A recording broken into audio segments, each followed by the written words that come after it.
नमस्कार, तपाईहरुलाई स्वागत छ नेपाल अनलाइन स्कुलको युट्युब च्यानलमा। सदा चाहिँ हामी आज आइसकेका छौं र आज चाहिँ हामी कक्षा 11 को नेपाली विषयको पाठ 3 संस्कृतिको नयाँ यात्रा भन्ने निबन्धको बारेमा चर्चा गर्नेछौं।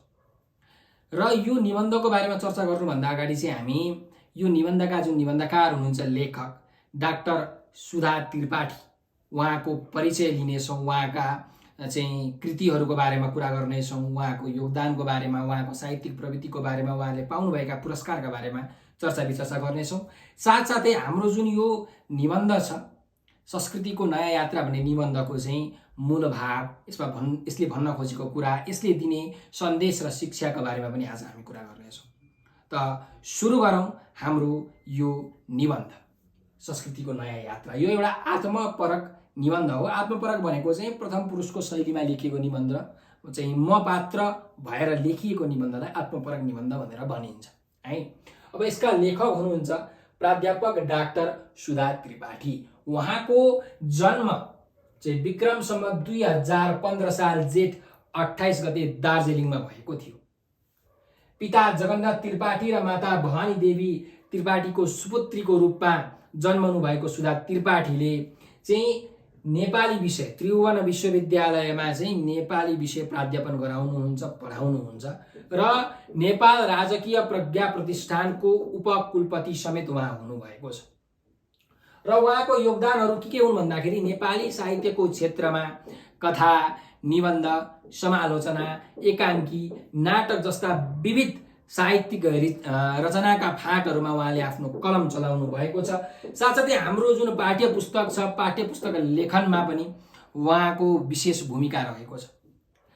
अब उहाँको साहित्यिक यात्रा चाहिँ विक्रम सम्वत 2034 सालमा मेरो व्यथाको गीत भन्ने जुन यो रचना छ त्यहाँको प्रज्ञा पत्रिकामा चाहिँ यो प्रकाशित भएको थियो। यहाँबाट चाहिँ उहाँले आफ्नो साहित्यिक यात्रा सुरुवात गर्नुभएको थियो र उहाँले विभिन्न निबन्धहरू लेख्नु भएको छ। बादल, धरती र आस्थाहरू, अमर सिर्जना, टाइसुट र सुँगुर, जीवन सूत्र र स्वप्नाभास जस्ता निबन्ध संग्रहहरू लेख्नु भएको छ, रचना गर्नुभएको छ। भाग्य भन्ने कथा रचना गर्नुभएको छ। विश्वासका गुजुल्टाहरू भन्ने एकाङ्कीको पनि उहाँले सिर्जना गर्नुभएको छ। दृष्टि चौतारी भन्ने समालोचना पनि लेख्नु भएको छ भने उहाँका विविध उपन्यासहरू पनि छन्। यहाँ तपाईँले देख्न सक्नुहुन्छ। नारीवाद, चेलीबेटीका बेग्लै कुरा, नारीवादी, सौन्दर्य चिन्तन जस्ता उपन्यासहरू उहाँले लेख्नु भएको छ।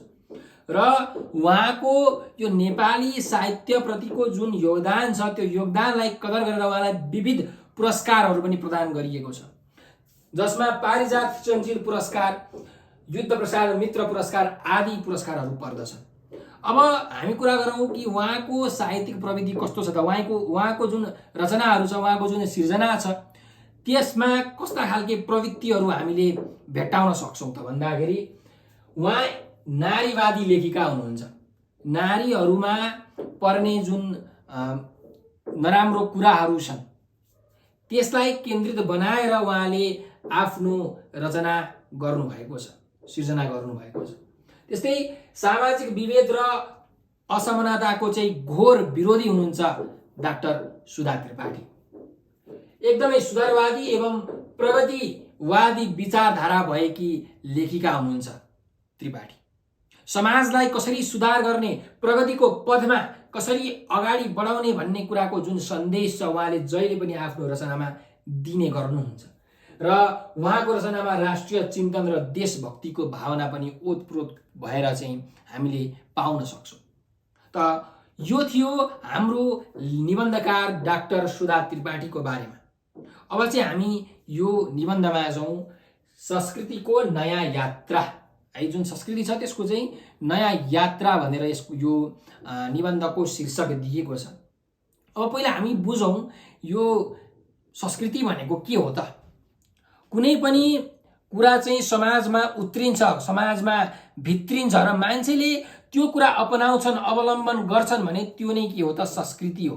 अब संस्कृतिमा के पर्छन् त भन्दा संस्कृतिमा विभिन्न धर्महरू जस्तो यो हिन्दू धर्म, इस्लाम धर्म, बौद्ध धर्म हैन, इसाई धर्म, यी सबै धर्महरू पर्छन्। विविध चाडपर्वहरू छन्, कति जात जातिका कति चाडपर्वहरू छन्, कति भाषाहरू छन्, कति वेशभूषाहरू छन् हैन।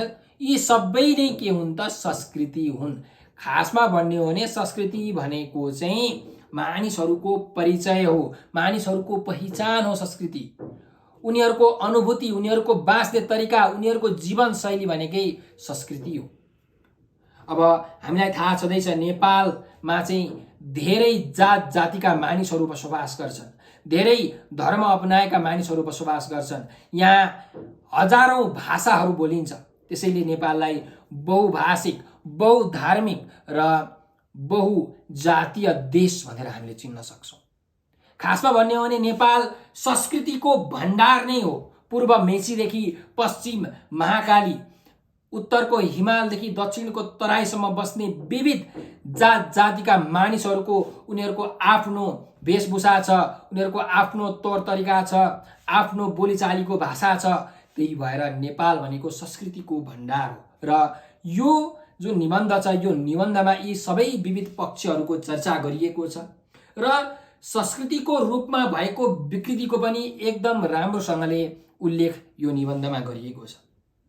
अन्धविश्वासको कारणले गर्दाखेरि चाहिँ यो हाम्रो समाजमा भएका जति पनि भेदभावहरू छन्, जति पनि विभेदहरू छन्, त्यसमा तीखो व्यङ्ग्य गर्नुभएको छ डाक्टर त्रिपाठीले यो निबन्ध मार्फत। शोषण, दमन, अन्याय, अत्याचार, भेदभाव यी सबैलाई हटाउनुपर्छ, यी सबैलाई रोक्नुपर्छ भन्ने मूलभूत सन्देश उहाँले यो निबन्धबाट दिनुभएको छ। खासमा जुन संस्कृतिको सुधारको चाहना छ, त्यो चाहना राखेर उहाँहरूले यो निबन्ध लेख्नु भएको छ।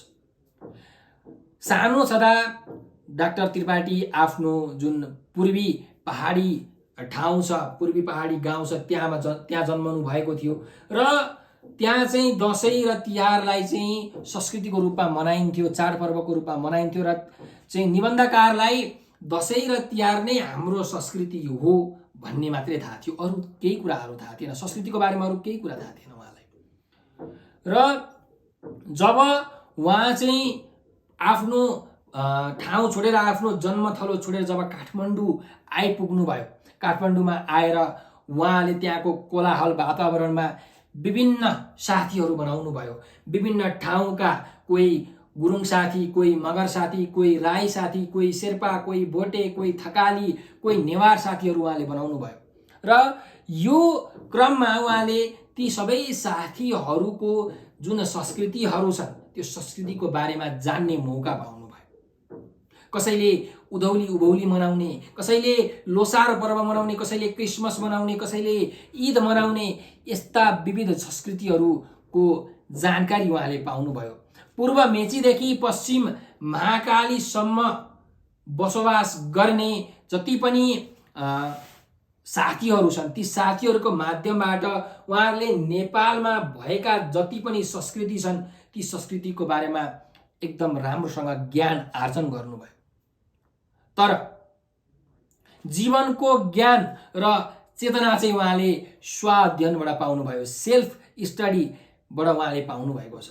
कुनै पनि मानिस कसरी धनी हुन्छ, कसरी गरिब हुन्छ, धनी बनेको के हो, गरिब बनेको के हो, यो कसले बनायो भन्ने कुराले उहाँलाई एकदमै सताएको थियो र उहाँले एकदमै धेरै अध्ययन गरेपछि, स्वाध्ययन गरेपछि यो कुरा थाहा पाउनुभयो कि यो धनी गरिब, माथिल्लो वर्ग, तल्लो वर्ग भनेको त मानिसले नै पो बनाएको रहेछ त। यो त एउटा विभेदको सोर्स पो रहेछ त, स्रोत पो रहेछ त। यसले गर्दाखेरि चाहिँ मानिसमा भेदभाव भएको छ, मानिसहरू बिछडिएका छन्, उनीहरूमा चाहिँ झै झगडा भएका छन्, एकले अर्कालाई गाली गर्ने, व्यभिचार राख्ने काम यस्तै कुरीतिहरूबाट, कुसंस्कारबाट भएको रहेछ भन्ने कुरा उहाँले थाहा पाउनुहुन्छ। यो निबन्धमा जुन भेदभाव छन्, जुन विभेद छन्, लिङ्गका आधारमा विभेद छ हैन, पुरुष र महिला भनेर विभेद गरिएको छ। महिलालाई चाहिँ कमजोर पक्ष भनेर विभिन्न उनीहरूलाई चाहिँ बोक्सीको आरोप लाउने, काहीँ तपाईँहरूले सुन्नुभएको होला, पश्चिममा चाहिँ यो महिलाहरूलाई चाहिँ गु पनि खुवाइएको छ बोक्सी भनेर। यस्तो विभेद गरिएको छ। त्यस्तै गरिकन जुन समाजका कुप्रथाहरू छन्, जस्तो छाउपडी प्रथा, दाइजो प्रथा हो, यस्ता प्रथाहरूमा हाम्रो समाज होमिएको छ र महिलाहरू एकदमै पीडित भएका छन्। त्यस्तै गरिकन हाम्रो समाजमा जातीय विभेद पनि रहेको छ भन्ने कुरा यो निबन्धमा एकदमै स्पष्टसँग कुरा गरिएको छ। ब्राह्मण जातले चाहिँ यो शूद्र भनिएको जातलाई चाहिँ हेला गर्ने, तिरस्कार गर्ने। अब पहिला श्रम थियो, श्रमको आधारमा मानिसहरूले जात बनाए। यदि कोही मान्छेले शास्त्र पढ्छ भने उसलाई ब्राह्मण भनियो, कोही मान्छे बिजनेस व्यापार गरिन्छ भने उसलाई वैश्य भनेर भनियो। तर यो श्रमको आधारमा विभाजन गर्दा गर्दै मानिसले एउटा छुवाछुतको भेदभाव पनि यहाँ आफै सिर्जना गरेको छ, जुन मानिसले संस्कृति भनेर भन्छ, तर यो खासमा संस्कृति नभएर विकृति हो भन्ने कुरा हामी सबैले बुझ्नुपर्छ। र यही कुरा निबन्धकारले आफ्नो निबन्धबाट बुझाउन खोज्नु भएको छ। हामीले देखेका छौँ नि, हामी सानो छँदाखेरि कोही हाम्रो गाउँमा चाहिँ पण्डित बाजे हुनुहुन्थ्यो भने तल्लो जाति भनिएका जुन शूद्र जाति चमारहरूले छोए भने पनि के अरे कृष्ण कृष्ण भन्दै सुनपानी खनाउनुहुन्थ्यो। यस्तो भेदभाव हाम्रो समाजमा रहेको छ भन्ने कुरा यहाँ हामीले जानकारी पाउनुपर्छ। त्यस्तै रङको आधारमा पनि भेदभाव भन्छ। गोरो जातिका, गोरो वर्णका मानिसहरूले चाहिँ कालो वर्णका मानिसहरूलाई चाहिँ हेप्ने दृष्टिकोण रहेको छ। तपाईँलाई एउटा उदाहरण म दिन्छु। कोही मानिसहरू, अहिले तपाईँहरू पानीपुरी खान जानुहुन्छ, चटपटी खान जानुहुन्छ, र त्यहाँ जुन चटपटी बनाउने प्राय मधेसी मूलका मानिसहरू हुन्छन्, र तपाईँहरू चाहिँ उहाँलाई भैया भनेर सम्बोधन गर्नुहुन्छ, अझ तिमी भनेर पनि सम्बोधन गर्नुहुन्छ, अझ धेरै रिस्टो भने त गाली पनि गर्नुहुन्छ। तपाईँहरूको आफ्नो बुवा समान उमेरको, आफ्नो हजुरबुवा समानको जुन उमेर भएको त्यहाँ वृद्धहरू हुनुहुन्छ, तपाईँहरूको काका जस्तो साइनो सम्बोधन गर्नुपर्ने तपाईँले काका भनेर, तर तपाईँले तिमी भनेर सम्बोधन गर्नुहुन्छ। हेर्नुहोस् त, यो खासमा पहिलादेखि नै आएको एउटा संस्कृति हो। तर यसलाई म संस्कृति भन्न रुचाउँदिनँ, यसलाई विकृति भन्न रुचाउँछु। यो विकृति हो र निबन्धकारले पनि यसलाई विकृति नै भन्नुभएको छ। यस्तो विकृति विसङ्गतिलाई हटाउनु पर्छ भनेर चाहिँ यो निबन्धकारले यसमा यो निबन्धमा चिच्याइ भन्नुभएको छ। साथसाथै वर्गको आधारमा पनि हाम्रो समाजमा भेदभाव छ। माथिल्लो वर्ग, धनी वर्ग, सम्पन्न वर्गहरूले चाहिँ विपन्न, गरिब, ज्याला मजदुरी गरेर खाने वर्गहरूमा थिचोमिचो गरेका छन्। उनीहरूको हक र अधिकार छिरेका छन्। उनीहरूले रगत पसिना गरेर जति पनि बनिबुतो गरेर कमाएका छन् त्यसलाई पनि धनीहरूले, सामन्ती वर्गहरूले लुट्न खोजेका छन्। त्यस्तै धर्मको आधारमा पनि विभेद छ। हिन्दू धर्मले चाहिँ अर्को इस्लाम धर्मलाई नमान्ने त ठिकै थियो ल, त्यही पनि गाली गर्ने, उनीहरूको धर्म चाहिँ एकदम नराम्रो भनेर भन्ने, एकले अर्कालाई सम्मान गर्नुको साटो तिरस्कार गर्ने, बहिष्कार गर्ने जुन प्रथा छ, यो एकदम कुप्रथा हो, कुरीति हो। यो संस्कृति होइन, विकृति हो। त्यस्तै भूगोलको आधारमा पनि हाम्रो समाजमा भेदभाव छ, जुन निबन्धमा पनि उल्लेख गरिएको छ।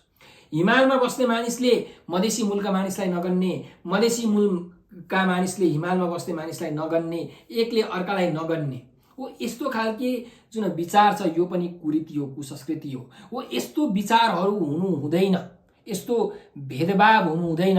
अरे हाम्रो देश नेपाल त 4 वर्ण र 36 जातको साझा फुलबारी हो। विभिन्न जात जाति, विभिन्न भाषा भाषी जति पनि मानिसहरू यहाँ बस्दछन्, सबै मिलेर हाम्रो देश चाहिँ बनाउनमा जुट्नुपर्छ, अघि बढ्नुपर्छ, देशलाई प्रगति पथमा डोर्याउनुपर्छ भन्ने जुन सन्देश हामीले यो कथाबाट प्राप्त गर्न सक्छौँ। हामी सबैजना यो धरतीको एउटै सन्तान हौ। हामी सबैलाई काटे रातो रगत नै बग्छ। त्यसैले हामी झगडा नगरौँ, हामीले संस्कृतिलाई विकृति नबनाऊ, विकृतिहरूलाई हटाऊ। संविधानमा पनि यस कुराको उल्लेख गरिएको छ। यो कुराको चाहिँ पुनर्निर्माण गरौँ, महिलाहरू पुरुषसँग मिलेर देश विकास गर्ने कार्यमा अघि बढौँ भन्ने सन्देश हामीले यहाँबाट पाउँछौँ।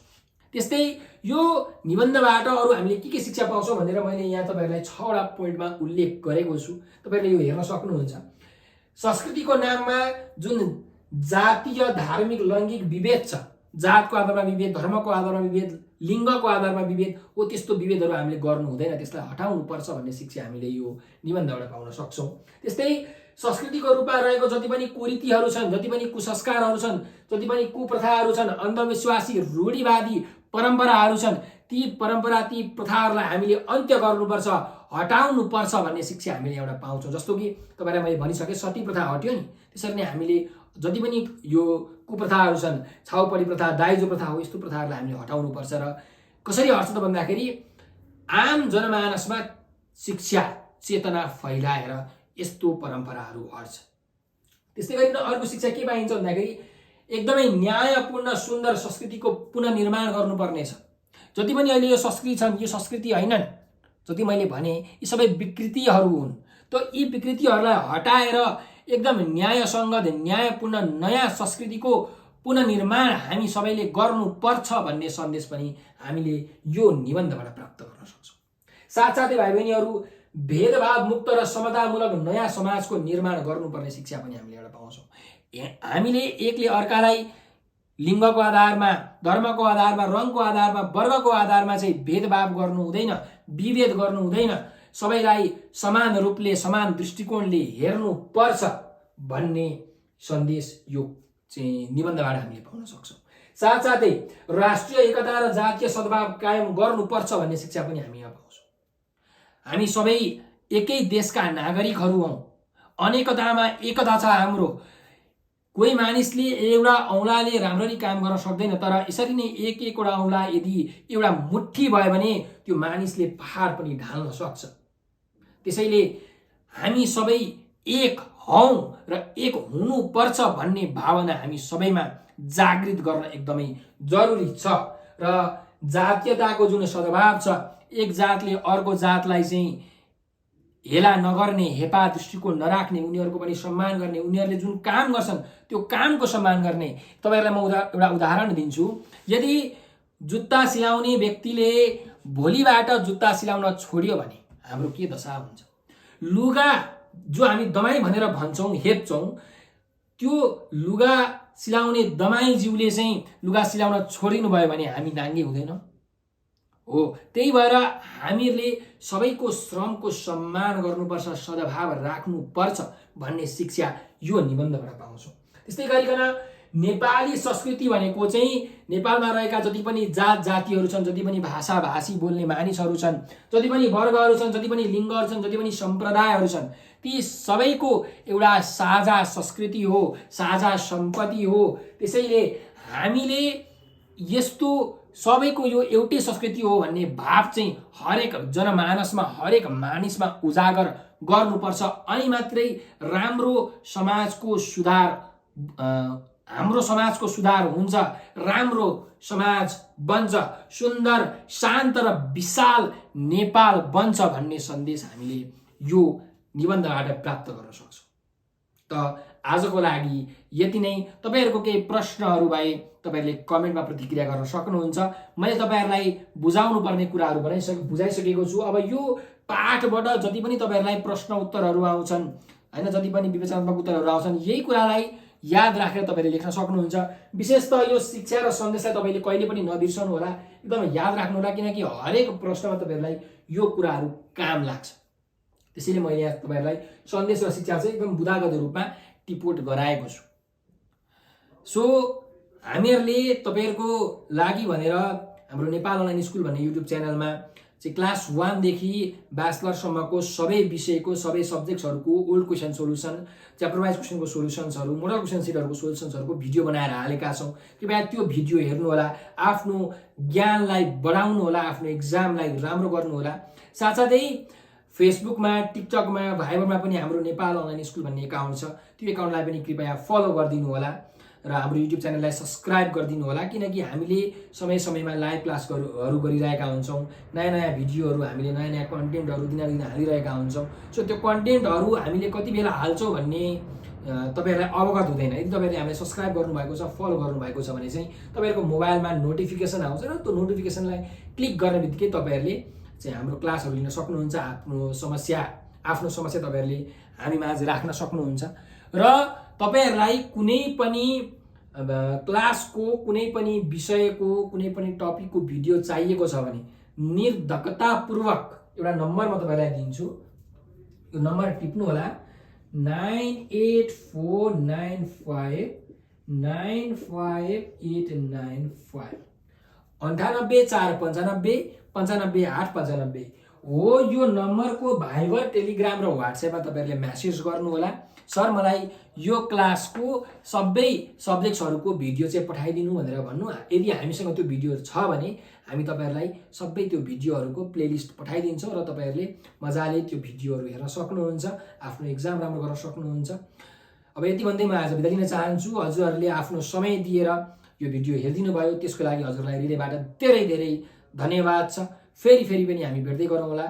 स्वस्थ रहनुहोस्, व्यस्त रहनुहोस्, मस्त रहनुहोस्।